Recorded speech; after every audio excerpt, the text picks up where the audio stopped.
Title: The Night Drive. It was a moonless night, the kind that made darkness stretch out like a suffocating cloak. I was driving alone on a desolate highway, surrounded by dense forests that seemed to reach out with claw-like branches. The only illumination came from the flickering glow of my car's headlights, casting eerie shadows on the road ahead. I had always been adventurous, seeking thrills wherever I could find them. Tonight I had embarked on a road trip to clear my head after a particularly stressful week. Little did I know that this night drive would be anything but relaxing.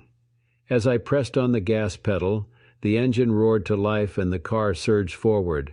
The road seemed endless and my eyes grew heavy as the monotonous hum of the engine lulled me into a trance. Suddenly a figure appeared in the distance, standing in the middle of the road.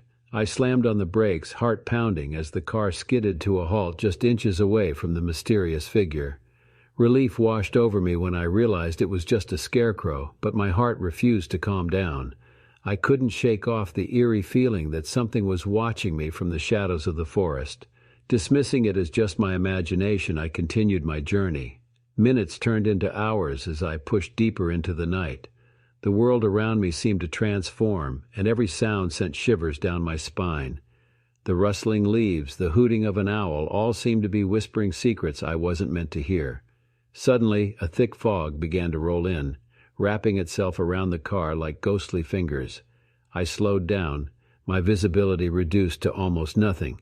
Panic began to claw its way up my throat, but I forced myself to remain calm.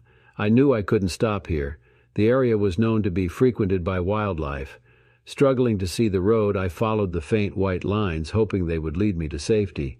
With each passing second, my anxiety grew, and I felt as though I was spiraling into a nightmare. Then, out of the dense fog, a figure appeared, and I saw the outline of a hitchhiker. Against my better judgment, I decided to stop and offer them a ride. The hitchhiker was a young woman dressed in old-fashioned clothing with a vacant look in her eyes.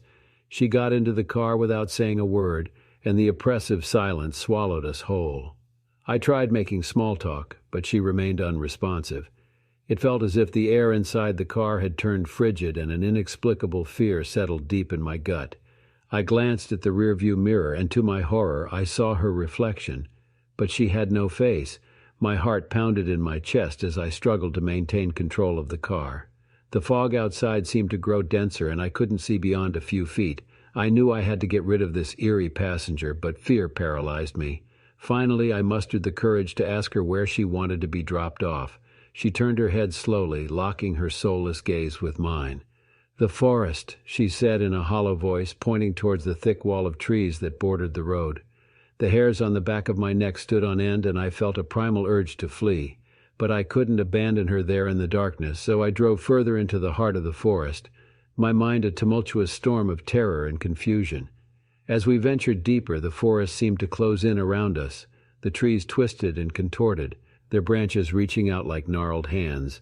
I felt a malevolent presence all around us, an ancient force that did not belong to this world. Suddenly the woman spoke again, this time her voice dripping with malice. "You should have left me there," she hissed. "Now you'll never leave." The car's headlights flickered and the engine sputtered, threatening to die. Panic surged through me, and I desperately tried to restart the engine, but it was no use. The car was completely dead. My eyes darted around, searching for a way out, but the forest had closed in, trapping us in its clutches. I was no longer alone on this night drive. I was trapped with a malevolent spirit in the heart of a haunted forest. As the darkness consumed us, I knew that I would never escape this night of terror. It was a night I would relive forever, driving through the twisted maze of the supernatural, haunted by the haunting horrors that lurked in the shadows.